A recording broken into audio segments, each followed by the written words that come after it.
Sa laban ni Tipsy D at ni Mot, kay Mot ako.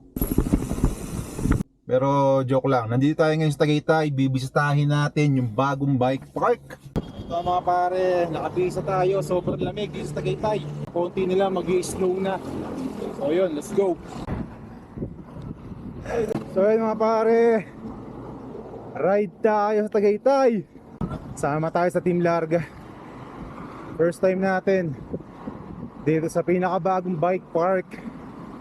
Tignan natin kung kaya. So yung mga pre, pag magra-ride kayo dito, yung parking dito, ipin nyo lang sa Waze yung tanawin sa gulod. Tapos pagka-park nyo doon, bumadya kayo papunta dito sa The View Restaurant. Sa likod niyan, doon na yung trail. So yung mga bikers, bawal mag-park dito kasi alam mo na, mauubos yung parking space ng mga kumakain. Sayang naman yung ano nila. Oy! Puta na! Hindi ka nag-iaya! Ba't di ka nag-iaya? Ikaan lang din.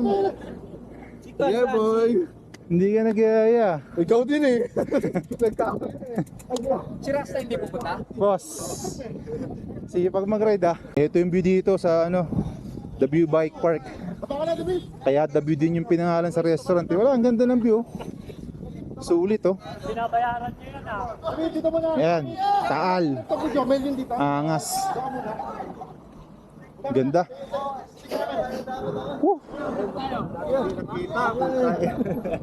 Hindi ba kayo nagkita nung race? Nung fan race dito? Nandito siya? Hindi, wala ako. Hindi ka pumunta? Injured ako eh. Hindi ba? Tuhod ko masakit. First ride sa The View. Sorry Bob.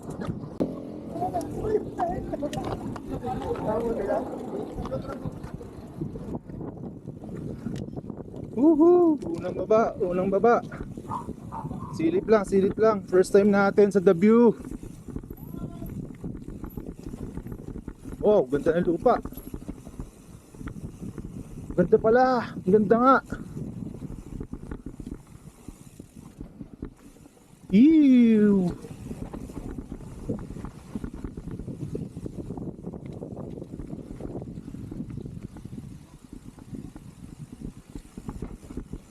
Yun no. Ganda ng lupa. Grabe. Wow, what a burn. Woohoo! Ganda gagi.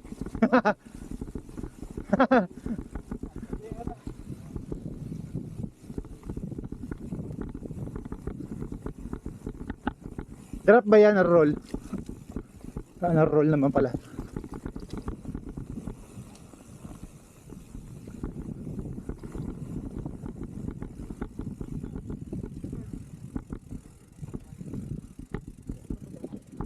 Kasama ng bitaw ko doon. Bitaw ko doon. Ay, sorry boss. Lang. Gate natin lang. Sweeper natin yan. Yun, wala tumag. Anong itsura na lang yan? Yes. Sarap pala. Sarap, ganda no? Gaya ko lang natakbo. Oo nga, ganda nga. Kaya naman na mabakal to. Sa gitna ang daan, sa gitna. Sa mga batuhan. Hindi ko pa nasilip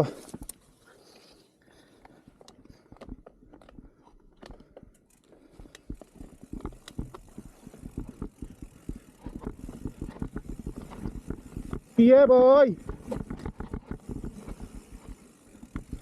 Ganun pala pakiramdam ng ano?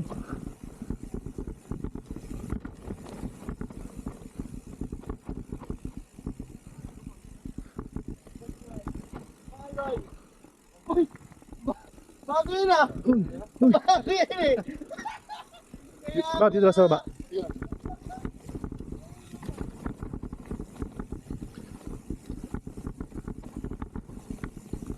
Ay putang ina, ito pala yun.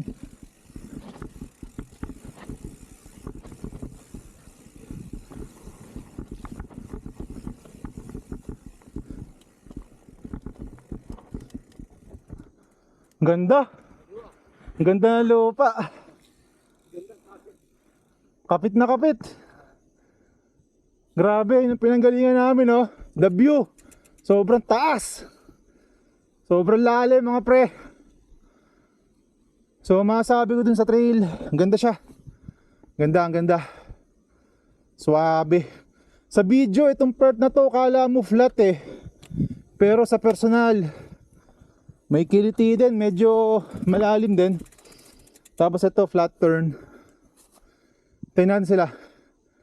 Umuna ako ng konti kasi hindi ako makapag-clip out doon, baka maano ako. Yung pinaka na-appreciate sa bike ko ngayon, itong rear tire. Nagpalit ako ng rear tire, yan, no? Kapit na kapit. Vittoria Martello. Yung sa unahan natin, asigay pa rin. Papalitan natin yan. Luma, no? May mga crack. Hindi pa lang dumadating yung order natin, pero Vittoria din papalit natin dyan. Either Mazda or Mota. Wala na akong pakialam sa pass rolling.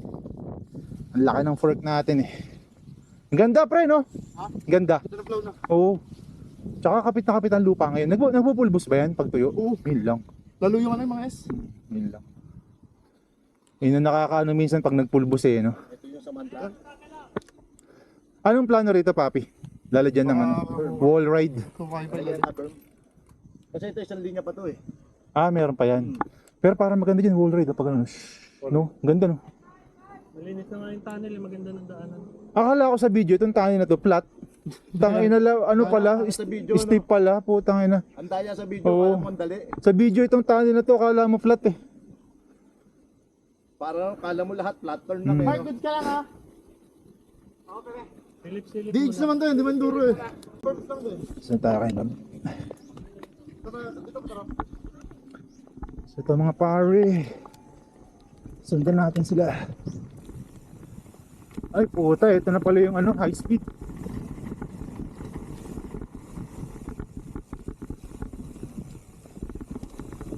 Yung grabe. Ah, puta na.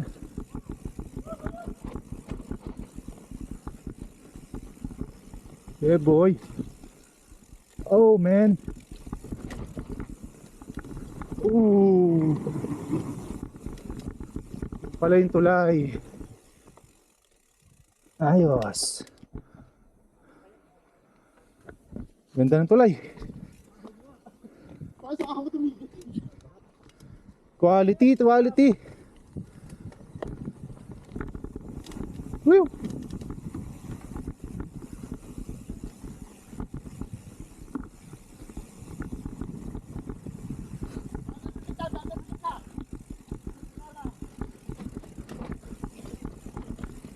Uy.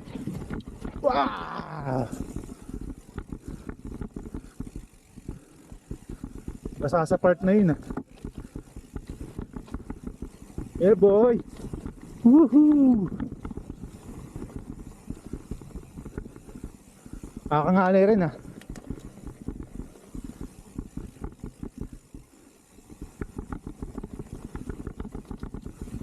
Uy. Nakagdag.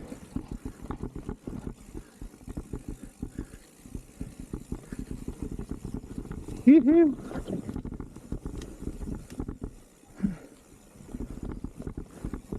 Napapalabang ka dito sa ano, tayuan DH eh.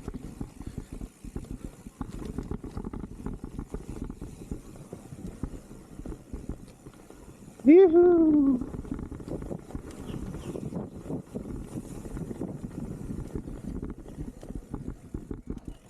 Yung mag-exit pero ito yung bagong gawa. Oo nga eh. Ganda ha. Yeah, bata na. Andres ka, masal ka to. Ah.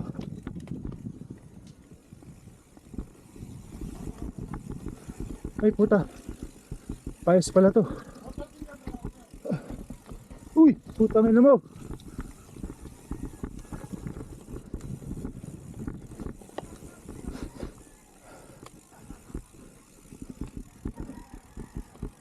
Ah!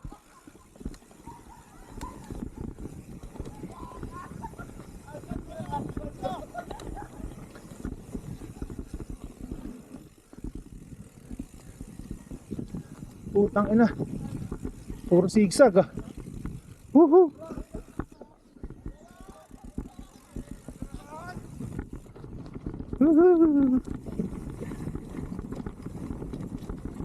Ah. Puro sigsag ang puta.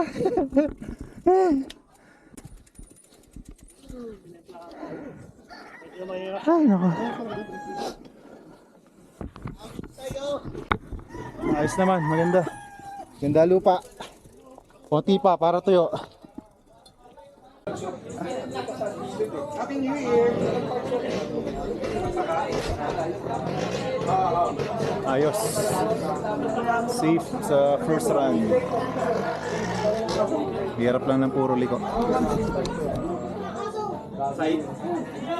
Ano pangalan mo, bro? Lester. Alex. Ito talaga yung pinaka the best na benepisyo ng ano, mga mountain bike trail sa mga lugar na may kalsada, kasi pwede magpahatak eh. Dagdag ano rin yun, income din yun. Tapos masaya pa yung mga rider kasi hindi pagod pag-akyat.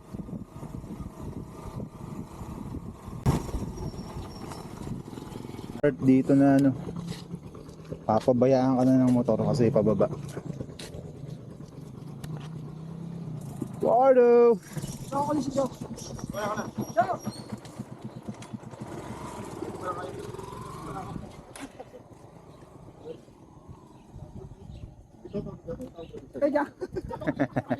Ito mga pare, ito yung maganda rito eh, meron siyang ano, downhill na kalsada na may enjoy natin, yun no. Yehoo! Ano lang, dagdag enjoy lang. Wow! Ano lang, nakakapagpasaya lang ng mga rider kasi pababa eh.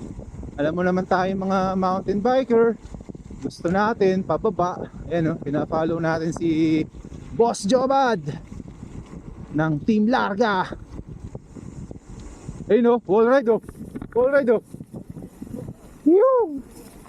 Ayan o, may wall ride pa mga pre. Bonus wall ride. Ayan o. Pero misa kasi yung mga gantong kalsada, yung mga palusong na ganyan nakakatakot din eh. Kasi pag sumempla ka sa ganon, utang na, basag ang mukha mo, simento yan eh. Lumalaban yan boy. Yun. Yun. Thank you boss.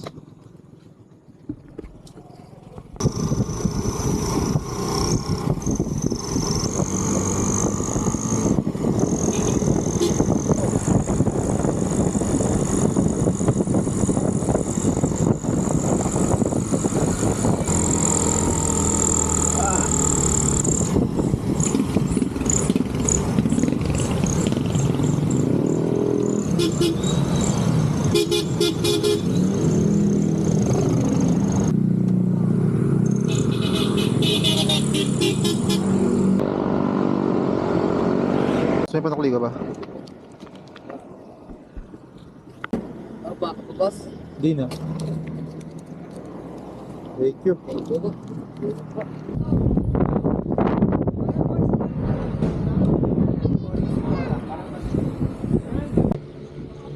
Ganda rito. Ganda ng view. The view. Sulit.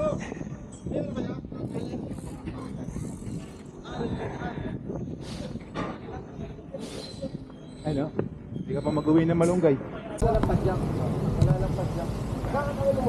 Oh, lamig dito sa Tagaytay. Siguro ano bang temperature ngayon?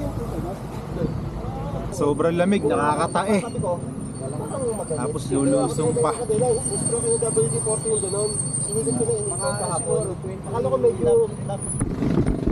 Good weather to ride to. Hindi mainit.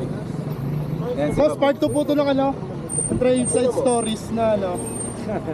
Continuation ng kay Rasta. Totoo ba yung ano, sinasabi na Ay, Rasta na oo, gano'n? oo, totoo yun. Hindi naman sinungaling yung kaibigan ko. So yun mga pare, katatapos lang natin mag-ride sa The View Bike Park. Eto, pauwi na. Unang-una, gusto ko magpasalamat kay Lord. Nakababa tayo ng ligtas 4 hits. Safe na safe. Tapos yung truck, sa mga sabi ko, siguro kung experienced rider ka na, no? Siguro experience ka na, ganyan, sanay ka na sa mga downhill, mas may enjoy mo siya. Kasi yun nga, hindi ka na mag-aalala kung steep, ganon. Do makapit naman talaga yung lupa, lalo kanina sobrang kapit. Walang kadulas-dulas. Pero yun nga, kapag siguro medyo baguhan, konting ingat na lang din kasi hindi mo rin masabi, may mga part na nakakagulat sa unang baba. Steep, hindi mo akalain na steep katulad nung sa tunnel. Sa video online, ang tingin ko doon flat lang, pero nung na-ride ko kanina pababa pala yun. So ayun, yung buong tracks DH siya. So pababa tapos paalon-alon. DH sa mga pare, mas mag-e-enjoy ka kung hilig mo talaga yung downhill. So wala masyadong padyakan. Kapag bumitaw ka, siguradong shoot. Ako hindi ako bumibitaw, natatakot ako. Though yung sa steep, lula. Hindi naman ako nalulula kasi yung bike natin, ang haba ng fork pare, 200. So sa akin, dun sa bike ko, baliwala yung steep. Sobrang sarap niyang i-ride. Pero pagdating dun sa speed, pre, hindi ako makabitaw, natatakot ako. Hindi ko pa masyadong gamay yung bilis ng trucks. So yun, masasabi ko, ang ganda. Sobrang ganda niya kasi ang luag. Sobrang swabe yung daan. May mga talbog, may konting ruts, pero all in all, panalong panalo. Ang ganda ng pagkakahulma. Masasabi ko rin na safe. Ang ano na lang dito, yun lang, kontrolin nyo yung speed. Bitaw lang nang naaayon sa skills. And then gumamit ng tamang bike. So bahala na kayo kung magpapaka-hardcore kayo, pero ako, long travel is safer for me. Hindi naman na ako para magpaka-hardcore pa. Doon lang tayo safe. Tapos protective gears, well, mas okay kung mag full face helmet. Kung meron mga pads, gamitin lahat. Kung meron mga armor, gamitin din. Hindi ko masabi. Pero yun, kudos sa mga builder. Ang ganda ng trucks, lalo na siguro kapag nailagay nila lahat ng feature. So ayun, matatagpuan siya sa Tagaytay, yung mismong trailhead sa The View Restaurant. Tapos yung parking, kabilin-bilinan ng mga local builder natin doon magpark sa Gulod. So tanawin sa Gulod. Yun, meron lang 50 pesos na entrance, 50 pesos na parking fee. Tapos pagbaba, meron doon logbook, 50 pesos din. Siguro sa environmental fee yun, trail maintenance, ganyan. Then yung hatak, 150 pesos. Yun, masasabi ko sa trucks, goods na goods, lalo sa mga experienced rider. Sobrang enjoy nila, nakadami sila ng baba. So ako medyo newbie lang tayo. Ang tagal ko ng newbie pero okay lang. Na-enjoy ko pa rin, naka 4 hits kami. Hindi ako masyadong laspag, as in yung laspag, hindi ako masyadong ganun kasi ang lamig ng panahon pare. Walang araw pero walang ulan, tapos ang lamig ng panahon, hindi masyado nakakapagod. Ang naging problema ko lang yung sa hita, since DH nga siya, puro pababa walang recover. Kailangan mo talaga madalas nakatayo ka sa bike para mas makontrol mo. So yun, sumakit lang hita ako. So yun yung kailangan nating i-improve. So all in all, ang ganda ng trucks. Masasabi ko na 9/10. Huwag muna nating i-perfect kasi lagi namang may room for improvement. At dito, traffic na nga dito. Lagi na lang traffic dito. Kailangan na natin sumingat.